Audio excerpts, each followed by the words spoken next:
ഇന്നലെ പന്തളത്ത് അയ്യപ്പ സംഗമം നടന്നു. ബി.ജെ.പിയുടെ നേതൃത്വത്തിൽ, ആർ.എസ്.എസിന്റെ നേതൃത്വത്തിൽ. നാം ആ വേദി ശ്രദ്ധിച്ചാൽ മനസ്സിലാകും, അത് കൃത്യമായി തന്നെ ഒരു രാഷ്ട്രീയ സന്ദേശമാണ് ജനങ്ങൾക്ക് നൽകിയത്. കാരണം വർഷങ്ങൾക്ക് മുൻപ് തെലങ്കാനയിൽ ബി.ജെ.പിയുടെ ഒരു യോഗം നടന്നപ്പോൾ ബി.ജെ.പി നേതാക്കളുടെ പ്രഖ്യാപനമായിരുന്നു സൗത്ത് ഇന്ത്യ പിടിക്കണമെന്നത്. അതിനു വേണ്ടിയുള്ള വലിയൊരു നീക്കമാണ് ഇപ്പോൾ നടന്നുകൊണ്ടിരിക്കുന്നത്. അതിന് ബി.ജെ.പി കൃത്യമായി തന്നെ ലക്ഷ്യമിട്ടിരിക്കുന്നത് രണ്ട് ദൈവങ്ങളെയാണ്. ഒന്ന് അയ്യപ്പനെയും മറ്റൊന്ന് മുരുകനെയും. അയ്യപ്പ സംഗമത്തിലെ വേദി പരിശോധിക്കാം. അവിടെ ബി.ജെ.പിയുടെയും ആർ.എസ്.എസിന്റെയും പ്രമുഖരായ നേതാക്കൾ രാജീവ് ചന്ദ്രശേഖറും അതോടൊപ്പം തന്നെ വത്സൻ തില്ലങ്കേരിയും. അതിന്റെ ഉദ്ഘാടനം ചെയ്യാൻ എത്തിയത് അണ്ണാമലൈ, തമിഴ്നാട്ടിലെ ബി.ജെ.പിയുടെ മുൻ അധ്യക്ഷൻ. മറ്റൊരു നേതാവ് തേജസ്വി സൂര്യ, യുവമോർച്ചയുടെ ദേശീയ പ്രസിഡന്റും അതോടൊപ്പം തന്നെ കർണാടകയിൽ നിന്നുള്ള പ്രമുഖനായ നേതാവും. അങ്ങനെ പിന്നീട് ആന്ധ്രയിൽ നിന്നുള്ള നേതാക്കൾ. അപ്പോൾ നോക്കൂ, കേരളം, തമിഴ്നാട്, കർണാടക, ആന്ധ്രാപ്രദേശ്, അങ്ങനെ കൃത്യമായി തന്നെ മിഷൻ സൗത്ത് ഇന്ത്യ. അത് തന്നെയായിരുന്നു നാം പന്തളത്ത് കണ്ടത്. ഇപ്പോൾ കമ്മ്യൂണിസ്റ്റ് പാർട്ടി അവരുടെ ലക്ഷ്യം ചെറുതാണ്, എങ്ങനെയെങ്കിലും കേരളം പിടിക്കുക എന്നത്. പിണറായി വിജയന് തുടർച്ചയായി തന്നെ വീണ്ടും മൂന്നാമതും കൂടി ഒന്ന് മുഖ്യമന്ത്രിയായ പാർട്ടിയുടെ അന്ത്യം ഉണ്ടാക്കുക എന്നത്. കാരണം ശബരിമലയിൽ പോകുമ്പോൾ വീട്ടിലേക്ക് തിരിച്ചു വരുമ്പോൾ ഈ നെയ്ത്തേങ്ങ ഉടയ്ക്കുന്ന ഒരു സംഭവം ഉണ്ടല്ലോ, അതുപോലെ തന്നെ പിണറായി വിജയൻ കമ്മ്യൂണിസ്റ്റ് പാർട്ടിയുടെ ഒരു നെയ്ത്തേങ്ങ ഉടച്ച് അതിനെ അവസാനിപ്പിക്കാനുള്ള ശ്രമമാണ് 5 വർഷം കഴിഞ്ഞാൽ. 5 വർഷവും കൂടി അധികാരത്തിൽ വരികയാണെങ്കിൽ സ്വാഭാവികമായി തന്നെ ആ പാർട്ടി ഇനി കേരളത്തിൽ ഉണ്ടാകില്ല, അത് ഉറപ്പാണ്. അതിന് നമ്മുടെ മുന്നിൽ പല തെളിവുകളുണ്ടല്ലോ.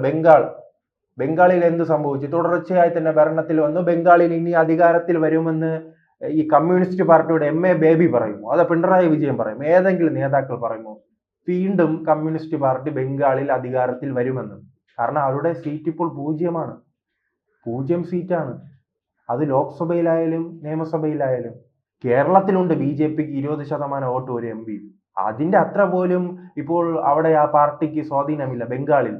പിന്നീട് ത്രിപുര, അവിടെ തുടർച്ചയായി ഭരണത്തിൽ വന്നു, പാർട്ടി തന്നെ ഇല്ലാതായി. ഇപ്പോൾ അവിടെ കോൺഗ്രസ് കയറി വരുന്നു. അതോടൊപ്പം തന്നെ അവിടുത്തെ പ്രാദേശിക പാർട്ടിയ തിമോത്ര, ഒരു ഗോത്ര പാർട്ടിയുണ്ട്, ആ പാർട്ടിയും വലിയ രീതിയിൽ വളർന്നു വരുന്നുണ്ട്.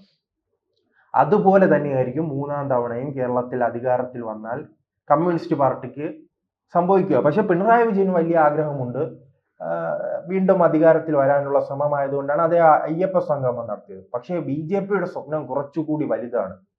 കേരളം, തമിഴ്നാട്, അതോടൊപ്പം തന്നെ തെലങ്കാന, ആന്ധ്രാപ്രദേശ്, കർണാടക, ഈ സംസ്ഥാനങ്ങൾ പിടിച്ചെടുക്കുക. അങ്ങനെ കേരളം, തമിഴ്നാട്, കർണാടക, ആന്ധ്രാപ്രദേശ്, തെലങ്കാന, 5 സംസ്ഥാനങ്ങൾ ലക്ഷ്യമിട്ടാണ് ബി.ജെ.പിയുടെ നീക്കം. ഈ 5 സംസ്ഥാനങ്ങളിലായി ഒരു 200-ലധികം ലോക്സഭാ സീറ്റുകൾ തന്നെയുണ്ട്. ഇപ്പോൾ കേരളം 20 ആണെങ്കിൽ തമിഴ്നാട് 40 ഒന്ന് പുതുച്ചേരി ഉൾപ്പെടെ. പിന്നീട് കർണാടകയുണ്ട്, തെലങ്കാനയുണ്ട്, ആന്ധ്രാപ്രദേശുണ്ട്. അങ്ങനെ ഒരു 150, 100നും 150നും ഇടയ്ക്കുള്ള ഒരു സംഖ്യയാണ് ലോക്സഭയിൽ തന്നെ. അപ്പോൾ തുടർഭരണം വീണ്ടും 2029 ഈ 150ൽ നിന്ന് 75 സീറ്റെല്ലാം ലഭിച്ചാൽ അവസ്ഥ ഓർത്തു നോക്കൂ. ബി.ജെ.പിയെ പിന്നെ വീണ്ടും പരാജയപ്പെടുത്താൻ കഴിയില്ല.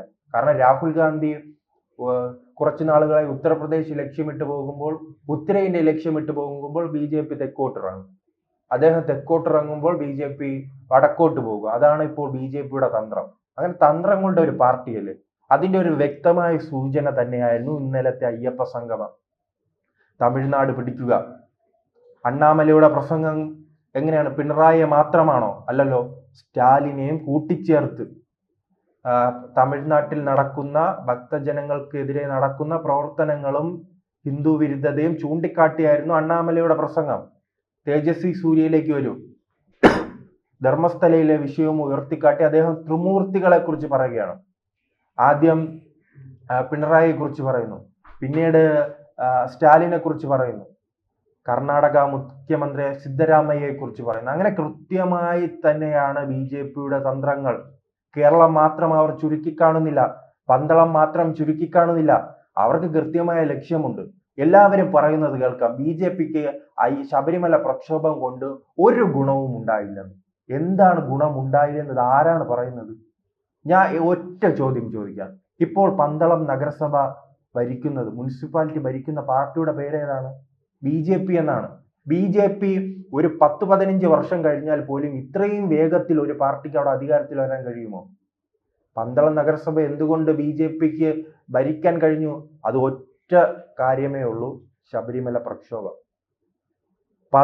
ഈ പത്തനംതിട്ട ജില്ല പരിശോധിക്കാം. BJPക്ക് അങ്ങനെ വലിയ രീതിയിൽ സ്വാധീനമുള്ള ഒരു ജില്ലയായിരുന്നില്ല, പ്രത്യേകിച്ച് ന്യൂനപക്ഷങ്ങൾ വലിയ രീതിയിലുള്ള ആ ജില്ല, സ്വാധീനമുള്ള ജില്ലയിലേക്ക് BJPക്ക് എങ്ങനെ ഒറ്റയടിക്ക് 2 ലക്ഷത്തിലധികം വോട്ട് നേടാൻ കഴിഞ്ഞു? BJPക്ക് ഏറ്റവും അധികം RSSന് ശാഖയുള്ള കണ്ണൂർ ജില്ലയിൽ ഇപ്പോൾ BJPക്ക് എത്ര വോട്ടുണ്ട്? 1 ലക്ഷത്തിനടുത്ത്. പണ്ട് 60,000 വോട്ടായിരുന്നു, അതിനാണ് ഇപ്പോൾ 1 ലക്ഷത്തിലേക്ക് എത്തിക്കാൻ കഴിഞ്ഞത്. അപ്പോൾ ആ ജില്ലയേക്കാൾ വോട്ടുകൾ പത്തനംതിട്ടയിൽ BJPക്ക് ലഭിച്ചു. പന്തളം, നാം ഏറ്റവും ശ്രദ്ധിക്കാനുള്ളത് കേരളത്തിൽ 2 മുനിസിപ്പാലിറ്റികൾ മാത്രമാണ് BJP ഭരിക്കുന്നത്, ഒന്ന് പാലക്കാടും മറ്റൊന്ന് പന്തളവും. അതിനേക്കാൾ സ്വാധീനമുള്ള പല സ്ഥലങ്ങളിലും BJPക്ക് അധികാരത്തിലെത്താൻ കഴിഞ്ഞിട്ടില്ല. പക്ഷെ പന്തളത്ത് കഴിഞ്ഞു. അത് ശബരിമല പ്രക്ഷോഭം കൊണ്ട് തന്നെയാണ്. അത് തന്നെയാണ് BJPക്ക് അറിയാം, തങ്ങളെ അധികാര കസേരയിലേക്ക് എത്തിക്കാൻ, സൗത്ത് ഇന്ത്യയിലെ പല സംസ്ഥാനങ്ങളിലെ പ്രധാന ശക്തിയാക്കി മാറ്റാൻ ഈ ശബരിമല അയ്യപ്പന് കഴിയുമെന്ന തിരിച്ചറിവിലൂടെയാണ് അവർ ഇന്നലെ അവിടെ സംഘടിച്ചത്. അണ്ണാമലയും തേജസ്വി സൂര്യയും വത്സന്തില്ലങ്കേരി രാജീവ് ചന്ദ്രശേഖറും അടക്കമുള്ള പ്രധാനപ്പെട്ട എല്ലാ നേതാക്കളും പന്തളത്ത് എത്തിയതിന് പിന്നിലും ഈ അധികാര കസേര തന്നെയാണ്. അതുകൊണ്ട് ശ്രീധരൻ പിള്ള തന്നെ പറഞ്ഞിട്ടുണ്ടല്ലോ, BJPക്ക് ലഭിച്ചൊരു സുവർണ അവസരമാണെന്ന്. ആ സുവർണ അവസരം എന്തായാലും BJP ഇത്തവണ കൃത്യമായി മുതലാക്കും. അതിനെ BJPയെ മാത്രം നാം കുറ്റപ്പെടുത്തിയിട്ട് കാര്യമില്ല. BJPക്ക് വഴിയൊരുക്കുന്നത് കമ്മ്യൂണിസ്റ്റ് പാർട്ടിയാണ്, UDF ആണ്, മുസ്ലിം ലീഗാണ്. ഇത്തരം സംഘടനകൾ തുടർച്ചയായി തന്നെയാണ് ഈ ഹൈന്ദവ ലക്ഷ്യമിട്ട് നടത്തുന്ന പ്രവർത്തനങ്ങളുടെ പശ്ചാത്തലത്തിലെ BJPക്ക് വഴിയൊരുക്കുന്നത്. ആ വഴിയൊരുക്കുമ്പോൾ കൃത്യമായി മുതലാക്കാൻ BJPക്ക് കഴിയുന്നുണ്ട്, കോൺഗ്രസിന് കഴിയുന്നില്ല. അതുകൊണ്ടാണല്ലോ അവർ 10 വർഷമായി പ്രതിപക്ഷത്തിരിക്കുന്നത്. കോൺഗ്രസിന് കൃത്യമായി എന്തുകൊണ്ട് ഇത്തരം നീക്കങ്ങൾ നടത്താൻ കഴിയുന്നില്ല? അത് നാം തിരിച്ചറിയണം. പിണറായി വിജയനുമായി ബന്ധപ്പെട്ട് ഭരണവിരുദ്ധ വികാരങ്ങളുണ്ട്, പല പോലീസ് സേനയുമായി ബന്ധപ്പെട്ട് വലിയ വിമർശനങ്ങളുണ്ട്, അഴിമതി ആരോപണങ്ങളുണ്ട്, അദ്ദേഹത്തിന്റെ കുടുംബത്തിന് വേണ്ടി പ്രവർത്തിക്കുന്നു എന്ന ആരോപണങ്ങളുണ്ട്. പല ആരോപണങ്ങൾ ഉണ്ടാകുമ്പോൾ ഇവിടത്തെ പ്രതിപക്ഷം തെരുവിലിറങ്ങി പോരടിക്കാനുള്ള അവസരം ലഭിക്കുമ്പോൾ, ജനങ്ങളെ സംഘടിപ്പിക്കാനുള്ള അവസരം ലഭിക്കുമ്പോൾ അവർ രാഹുൽ മാങ്കൂട്ടം അടക്കമുള്ള നേതാക്കളെ ഉയർത്തിക്കാട്ടി വീടിനുള്ളിൽ അടച്ചിരിക്കുകയാണ്, ഭയപ്പെട്ടിരിക്കുകയാണ്. അങ്ങനെയാണ്. അവസരം ലഭിക്കുമ്പോൾ കോൺഗ്രസ് പാർട്ടിക്ക് മുതലാക്കാൻ കഴിയുന്നില്ല, പക്ഷെ BJPക്ക് മുതലാക്കാൻ കഴിയുന്നുണ്ട്. അത് തന്നെയാണ് നാം ഇവിടെ കാണുന്നത്.